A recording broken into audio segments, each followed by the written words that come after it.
டேய் உங்களாம் வேலைக்கு விட்டானே வேற எதுவும் விட்டானே இங்கே நான்றியா? இவ்வளவு நேரம் ஓடி ஆடி வேலை பார்த்தியே, கல்யாணம் ஆகிற பொண்ணு ஆளுதான் தெரியுமா? என்ன சொல்றியா? அதான் பொண்ணை எப்படி தூக்கலாம்னு பிளான் போட்டுட்டு இருக்கோம். இது பொண்ணு பாத்தீங்களா?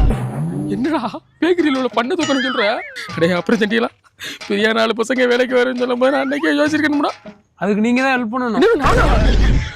அன்னைக்கே சோசியக்காரன் சொன்னான்டா, நீ போற சீரியல் செட்டோட சேர்த்து நீ சேர்ற செட்டு உன் வாழ்க்கையை எங்கேயோ கொண்டு போயிரும். டேய் நான் எப்படிடா? ஏன்னா நீ ஒருத்த மட்டும்தான் இந்த மண்டபத்திலே எங்க வேணா போற ஒரே ஆள். என்ன பண்றது, தூக்கிட்டு வர்றேன் பழகின பழகத்துக்கு. டேய் அந்த சீரியல் செட்டெல்லாம் கழட்டி வைக்கடா. கழட்டி வைக்கிறேன் போங்க. எனக்கு வேற பொழப்பு தெரியாதுடா.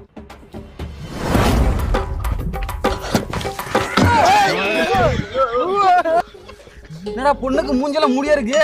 என்ன மாப்பிள்ளையை தூக்கிட்டு வந்திருக்கேன். இப்போதைக்கு வந்தா நான் கரெக்டா வச்சுக்கடா. நான் எதுக்கு உடனே எனக்கே தெரிய மாட்டேங்குது. அவர் கரெக்டா தான் தூக்கிட்டு வந்திருக்காரு. மாப்பிள்ளை தூக்கிட்டு வந்தா கல்யாணம் அப்புறம் நடக்கும். டேய் அப்ப எவனையா கூட்டு தாலி கிட்ட வச்சிருவான்டா.